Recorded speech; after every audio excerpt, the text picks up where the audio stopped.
When you think about trust, who or what comes to mind?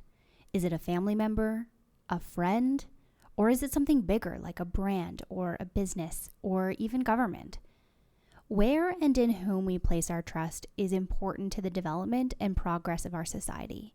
And so the question we're asking today, who do Canadians trust in 2023? Hey there, you're listening to the Brief, an Alberta Better podcast series. I'm Brittany Brander, and in this series, my co-host, Scott Crockett, and I explore Alberta's big challenges, celebrate stories of growth, innovation, and prosperity, and discover bold ideas to make life better for Albertans. On today's episode, we are speaking with Bianca Freedman, the Chief Executive Officer of Edelman Canada, to discuss the 2023 Edelman Trust Barometer and its focus on navigating a polarized world. And so we're discussing everything from which institution is the most trusted, hint, it's business, and the role of the modern CEO, to the wavering trust in government, and how trust levels can be driven by economic confidence. We also have some advice for leaders on how to navigate a polarized world and earn trust in the process. If you found this episode interesting or insightful, let us know by heading over to Apple Podcasts or Spotify and give us a quick review and a rating. Now, on to the show. So Bianca, we're thrilled to have you on today. And the topic of our discussion is going to be the Edelman Trust Barometer. But before we get started, I wonder if you could just share with our listeners a little bit about you, who you are, what you do, and why you do it. Absolutely. Thank you so much for having me, Scott and Brittany. I'm Bianca Freedman, the CEO of Edelman Canada. And for those who don't know Edelman, we are a global communications agency that operates in about 60 markets. In Canada, we have 5 offices, including one right in Calgary, beautiful province of Alberta. We agree. Yep. And at Edelman, we are obsessed about trust. Trust drives action. And you think about it from a personal standpoint, trust, you buy products that you trust, or from a business standpoint, you do business with companies that you trust. So it's so important to us, and it really is important to me as a leader. I want to be part of the action of connecting companies with their audiences in a really meaningful way so that we can strengthen that relationship of trust. And I will say that on a personal note, I'm also a total nerd for the craft of communications. So these types of conversations are what I live for. So thanks again for having me on. Oh, well, that's great. And you're on with a couple of people who are also total nerds for the craft of communications. And I even spent the early part of my career working in communications consulting as well. So I have some empathy for the excitement and also the struggles that go along with that. Let's jump right into trust, and I want to start right in the middle of the story with the headline. Speaking of the craft of communications, Bianca, who do people trust today? Yeah, so when it comes to trust, I do want to provide some context on the study. This is a study looking at trust in key institutions that really underpin our working society. So business, NGOs, and government. Canadians trust all to some degree. We're in the neutral category, so it's actually around 50% with all of those key institutions. And that puts us in the neutral category when we're compared with countries around the world. We've been doing this research for 23 years, so we have a lot of great trends to look at over time, and that's where we're at in 2023. So you said you have been doing this for 23 years, which is a very long time. I mean, that's 2/3 of my life. And, I'm just curious, what have you noticed about the ebb and flow of trust over that, nearly quarter century? And what do you think are some of those notable, shifts or milestones in trust over the years? Yeah, so the study was originated in 2001 when we really wanted to understand the rising influence of NGOs on big business. And this is, the big era for globalization, early 2000s. And then over time, we've seen a number of what we call megatrends play out over the years. So I'm just going to touch on 3 because I think they're really relevant to what we're seeing this year. Mm-hmm. So one is trust inequality. So it's not necessarily that trust has been broken, but it is that we are deeply divided on trust, and people have a different experience of trust, whether you are fortunate or not fortunate. So there's really a growing divide between the rich and the poor, and we see that play out in Canada and around the world. The second, which is sad for me to hear, and I do want to warn everyone that there may be some doom and gloom throughout as we go through the results, but the second is the assault on truth. The average person is really having trouble distinguishing between reliable information and falsehoods. And we saw in 2021, the theme of the study was declaring information bankruptcy. And that is, that's really, it's a dark time, but that's a key trend that we've seen over time. And third is the rise of fear. So concerns around globalization, economic uncertainty, climate crisis, all of those have turned into fears, and fears really do undermine the system. Mm-hmm. You mentioned that Canadians trust each of those institutions, business, government, media, NGOs to a certain extent. One thing that really stood out to me this year, because I've followed trust for many years, was the role of business. And I wonder if you could just expand on that a little bit, because to my eye, it looked like business may be the most trusted institution now. Business is the most trusted. And one of the key pieces on that when we dig further is that my employer specifically is by far the most trusted at 75%. Yeah. So that is much higher than any of the three organizations when you look at them, from a 30,000 foot view. And what that tells me is that people really put a lot of stake in the relationship with their employer.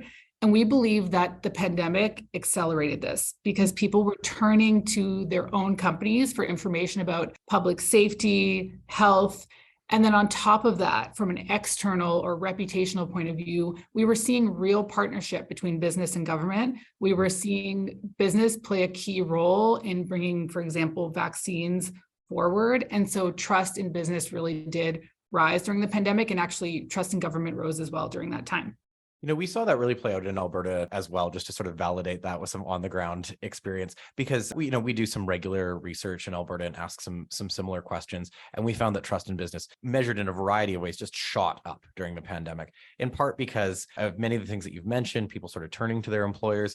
And that largely employers were seen to be doing the right things, trying to make decisions that were in the best interest of society and the best interest of their employees, and trying to support people through that period. And so, I think we really saw that playing out in our day to day. Yeah, but if I could just bridge to the idea that the double-edged sword on that is that with great power also comes great responsibility, right? So people really, they trust their employer, but they also expect a lot. And we see that in some of the more detailed findings around, I'm sure we'll get to this, but expecting CEOs to stand out on key issues. And just the expectations of businesses are really high. So we have to keep that in mind when we're considering the fact that business is very trusted by Canadians. So I want to shine a light on this year's theme, which is navigating a polarized world, which is polarization. It might feel a little bit scary in the body. One of the most interesting little nuggets of data that I found in this report is that the majority, or 60% of Canadians, believe that we are more divided today than we have been in the past. Can you talk more about that? Absolutely. This is probably the most disheartening finding in our study overall, just the theme on polarization. And really what this data point and a few others are saying is that in Canada, we are becoming more and more polarized. And the thinking here in the Trust Barometer is that if we become entrenched, it becomes harder for us to work as a working society and to have reasonable debate. And so in Canada, we plotted ourselves against other countries in this data on the idea of polarization. Canada is seen as polarized, but not entrenched. So it means that we still have, there's still hope, I would say. But to your point, Brittany, that 60% stat is how Canadians are feeling. Mm-hmm. So we have really seriously, 60% is a big chunk of Canadians who are feeling that we are severely polarized. What do you think are some of those maybe events or drivers that have led Canadians to believe that we are more polarized than we have been in the past? So we looked at a number of forces that lead to polarization. So here's our thoughts as to why. One is that economic optimism is collapsing around the world. And so 24 out of 28 countries that we looked at are seeing an all-time low in the number of people who believe their families will be better off in 5 years. Mm-hmm. And that's absolutely true for Canada. That is a really big creator of fear and uncertainty, and that leads to polarization. We also saw that business is now the sole institution that is seen as both competent and ethical. And I'm sorry for our government partners that are listening to this. It may not be the best data to receive, but this is how Canadians feel. They feel that business is both competent and ethical. And so that means that business is under pressure to step into the void that Canadians feel is being left by government. And these forces really make people feel divided on smaller things and big things. So we cannot ignore the effects of the pandemic on dividing audiences. We saw right here in our own backyard, a lot of polarization around key issues with vaccines and mask mandates. And that fear pushes people to being more entrenched in their views. And I think, if you're like me, Brittany and Scott, you even felt this in your own families, your own friend group, where people became divided on issues that had never been raised before. Yeah, totally. I want to pick up on two things that you had mentioned. The first one being that you compare Canada to other nations. How does that belief that we are more polarized compare to other countries like the United States or, the UK? So the US and the UK are more polarized than us.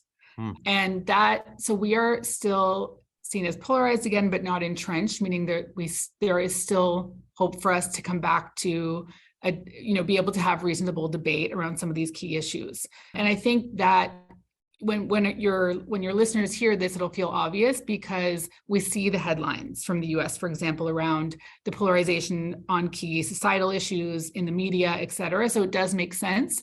But I think we can't rest on our laurels in Canada because it's very possible that we will become even more and more polarized. We often follow the trend of the US. So we need to be aware and consider what role we can play in our various roles in trying to bring healthy debate forward and bring people closer together. Yeah. And like that leads to the second thing that I wanted to pick up on, actually. And as I was reading this report, I came across some other data that kind of just stopped me in my tracks because it was so shocking to me. It's that concept is when ideology becomes identity, and that few people would extend, a helping hand or just exist next to someone who perhaps strongly disagreed with them on a given issue. You said that in Canada, we're polarized, but not necessarily entrenched. I want to pull that thread a little bit. What is that degree of entrenchment? Do you believe that this ideology equals identity aspect to be? What do we risk perhaps as a society if we don't address that? It's such a great question because I think that this impacts every facet of our life. So a couple of stats that stop me in my tracks as well on that same thread are 26% of Canadians say they would not help someone who they strongly disagreed, and 24% that said that they wouldn't want to live in the same neighborhood. 19% said that they would not be willing to have a coworker whom they strongly disagreed with. And I think the message that I hope people will take away from this is that is not the answer. Completely disengaging is not the answer. I definitely feel this on a personal level where my friends are becoming more divided on key issues. And as a business leader, the key decisions that we're making that impact, what kind of company we want to be, how are we investing our resources, or what are we not investing in? These key decisions that a lot of business leaders are needing to make are so loaded because they know that their stakeholders are going to be divided. And so if I could offer any advice, it would be one of the ways to break out of this pattern is to act on the same values over time. So making sure that when you do make a decision, it is really thoughtful and you are acting on the values of you as a person or you as a company, and then communicating that clearly so people understand the decision. You also need to recognize that there are always going to be people who are in disagreement, and we still need to be able to move forward and try to progress. And lastly, on the idea of people not being willing to work with someone, we need to recognize that our businesses do play a role in bringing people together and creating space for dialogue on some issues, especially those that affect our business directly. And so basically, we need to consider our role in trying to help people come together.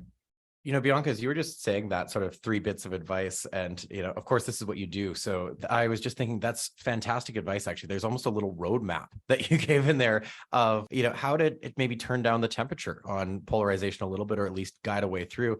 And of your 3 points, the one that really stood out to me was about acting on your values over time. Because, I think it's a terrifying idea that people increasingly don't want to work or even live next to somebody who feels differently on issues than they do. But if we dig down into deep underlying values, we can often find a little bit more commonality. And so I think that that's a real opportunity place for businesses as well.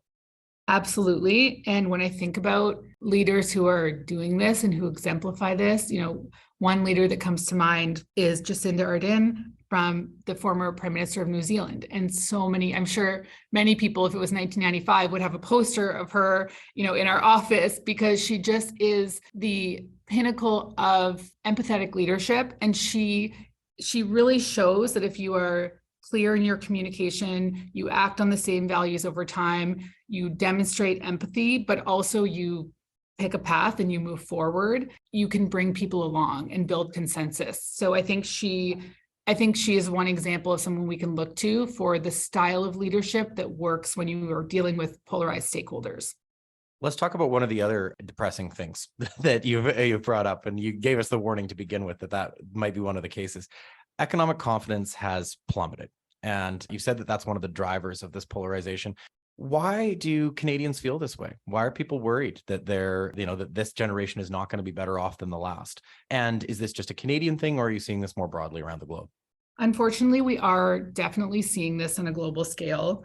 People are responding to both the macro trends like supply chain issues and labor shortages, which are, two topics that you've touched a lot on in your podcast, or trends that are more impacting day to day, like inflation or unstable housing markets. 80% of Canadians are also worried about job losses.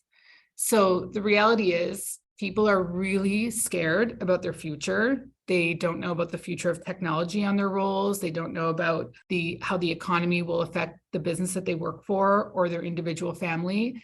And that fear breeds uncertainty, breeds anxiety, and unfortunately pushes people to be entrenched in their views in some cases. So I think it's all connected, the economic confidence and the ideas of polarization. And for us as businesses, I think what we can do is provide as much stability as possible. So wherever we can invest in the employee experience and try to create that stability in our workplace, it's really all that we can do in these uncertain times. So that is important. Let's talk about the role of the CEO a little bit. I think for a long time, people believed that on sort of the broad societal goods in the world, that was primarily the role of governments to steward those, or maybe NGOs. And when I was in business school, there was a strong feeling that the business of business is business. How has that changed, and what are people expecting from CEOs now? It's a great question. And I know this is difficult, but the data shows us that overall Canadians do want CEOs to lead on both business and societal issues like climate change, access to healthcare, and income inequality.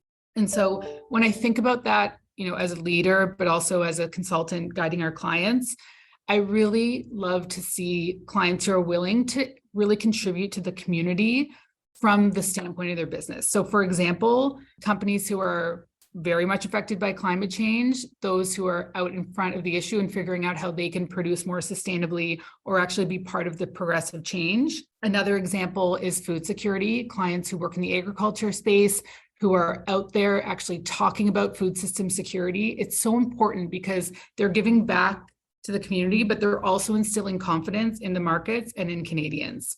So I think there is a way to do it that doesn't necessarily have to feel political, but still feels productive, and that we're adding value to the conversation really. And then of course, backing that up with action. So Bianca, what would be your practical advice to a CEO who says, I'm ready to step into this, I'm ready to be this sort of broader CEO leading on business, but also on some societal issues? How do they practically start doing that? So first of all, understand the landscape. Look at what your peers are talking about. Look at what is being talked about in the space and really get a read on the risk. One of the proudest examples that we have at Edelman is when we guided CVS Pharmacy in the US to move away from selling tobacco products in their stores. And this was in 2014. And today they are the largest pharmacy in the US. They're the most profitable. And it's really shown that this was a long-term gain for them to make that decision and say, we're staying true to our values. We're CVS Health. We care about healthcare. And so for that reason, we need to make this difficult decision, something that will impact our sales in the long term, and make that change. So in that case, they would have really had to understand the real risks associated with their various stakeholders, and then would have had to make that decision and move forward and have the bravery and clarity around that decision and how it was communicated. So that is, I would say, a bigger example where that would sort of lean into the CEO activism territory. There are also a lot more, I would say, dipping your toe into the water type examples where you're simply adding to the community conversation. You're contributing to the conversation globally around what Canada's role is, for example, in moving the energy transition forward, or what Canada's role is in food system security. This is talking about issues that are important to society, but really it's demonstrating the role that Canadian business has to play in progressing us forward. Just summarizing key steps: understand the stakeholder environment that you're working with and understand the risks. Know that you need to act as close to your company values as possible, and try to take the emotion out of it. Try to make the decision based on values and based on that commitment that you're going to need over time. And then once you're ready, just move and stay on course and trust that, this is a long game when contributing to major societal topics. And so one of the questions that I hear from CEOs with this sort of advice when they step into the space is that not everyone agrees. They might say, I have employees who feel two ways about this, or we have a very broad customer base and not everyone agrees. How do you guide them in that situation? Because frankly, there's going to be no issue worth talking about that everyone's going to agree on.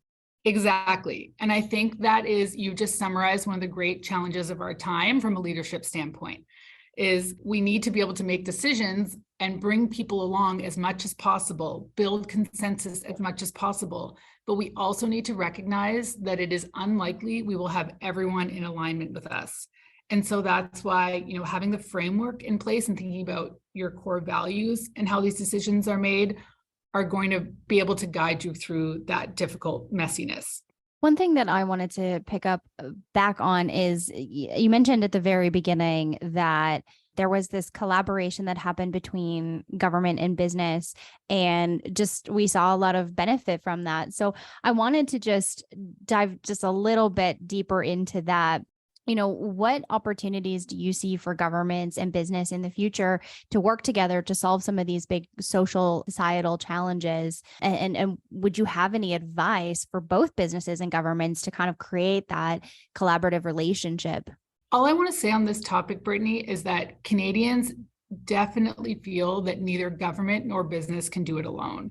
So our research shows that Canadians, at a rate 6 times higher than just one or the other going at it alone, believe that we need both to create real change on major issues like healthcare, infrastructure. And so basically the message is that Canadians expect this, they believe it's possible, and now we need to move as a community. So, Bianca, this has been a fantastic and wide-ranging conversation. So as we begin to close in on our last couple of questions for you, maybe what I would love you to leave our listeners with is some first steps. When you look across those major institutional categories that we talked about, what would you advise them to do to build trust in the next year? So for one, I think it's a recognition that leadership takes bravery, but it also takes consistency. It is hard to make difficult decisions or to take a stand on issues without recognizing that you need to act on similar values over time. So it's not enough to say that you want to take a stance on something or to change direction for the company without acting on that over time and building the infrastructure to make it happen. Second is that economic optimism starts at home. So we really need to recognize that there's a lot of economic anxiety happening right now, and consider as leaders, what can we do to create a stable environment as much as possible within our working environments.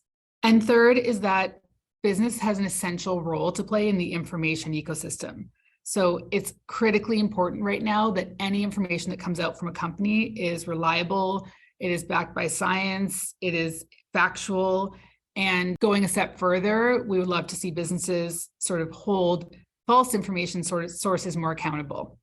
We end most of our podcast, Bianca, by asking, what's one thought you'd like to leave our listeners with? And I'll ask you that in a moment, but I'll take the unusual step of saying one of my one thoughts from Reading Trust that I want to leave our listeners with is this thought that business is the most trusted institution now. We're a business organization, and in many cases, the only trusted institution, depending on which jurisdiction you were looking at. So my takeaway, and then I'll ask you yours, my takeaway is for businesses, there frankly is almost no choice but to step into a bit of a broader role in society. I think it's what's expected of them. And I think it's a responsibility given the trusted role that they play. So double-barreled question for you. Do you agree with my takeaway?